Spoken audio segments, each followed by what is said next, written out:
Okay, so I had another nightmare about Chris Duffy, this nightmarish guy who cornered me and hit on me a year ago. In this nightmare, I'm in a car with his boss. Skylar Archibald is driving. He's holding a phone in the center of the car, and Chris Duffy's voice is coming through on like a broadcast, like a speakerphone. And he's saying extremely offensive sexual things, which I won't go into, to Skylar, which I think people have tried to say to me, oh, but he's gay, as like the reason why he maybe couldn't assault me, or they didn't think that would be in his repertoire. Um, and towards the end of this, like a couple of these bad statements, I remember in the dream just shouting rapist, and it was a nightmare.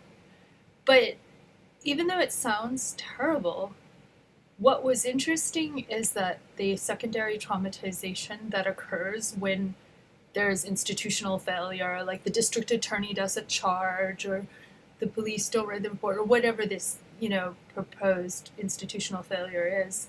The institutional failure that I've received from Meals on Wheels and Northwest Senior and Disability and Sunset Empire Recreation District, in my dream, there's a point of optimism and hope because now that he has moved on to harassing his boss and being very crude and sexual and threatening and menacing with his boss, who's like a giant guy his size, I'm thinking, oh, now somebody's going to believe me and see what a problem this is.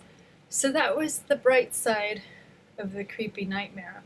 But the nightmare now is really expanding to include people that aren't taking it seriously and they're not taking their duty of care and safeguarding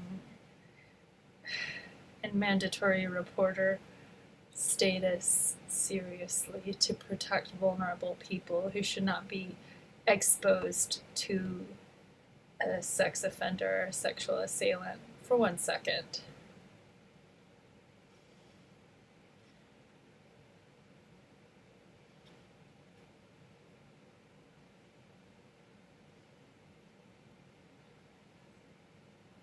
I called public health today, the county public health, and I didn't know what I was going to get. I could call so many people. You never know what you're going to get. But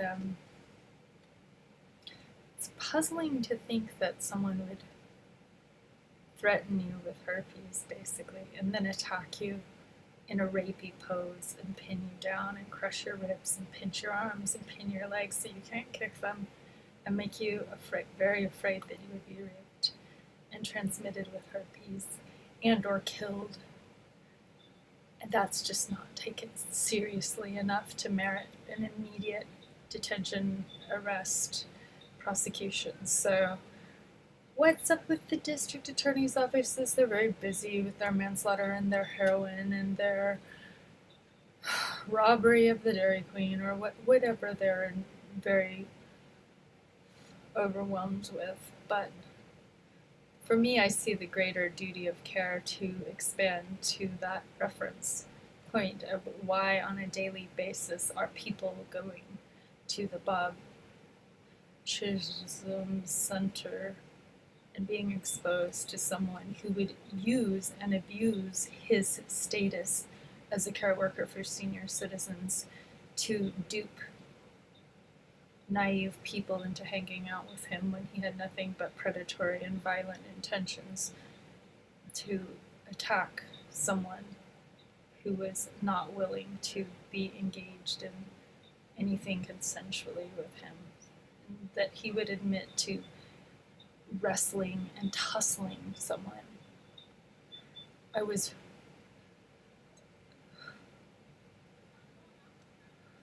think it's important to keep in mind that some people take delight in destroying lives. And when they menace people with their violence and their duplicity, and then they try to hide their violence from the public or blame their victim for their violence, he's essentially trying to destroy my life with his cruelty, with his menace, with his retaliation, with his sexual harassment. Literally, his hand touches my breast. I swat it off. Swat it off, and I'm just really panicked. I'm like, oh no. I'm thinking, like, why is this guy groping me? And the fact that he would do it again and again, I'm like, whoa, you're reminding me of other abusers. Pretty soon he does the slam down. And I think that's because I'm on to him. I get his thing. He can't keep it at a platonic level. So, this is your community center.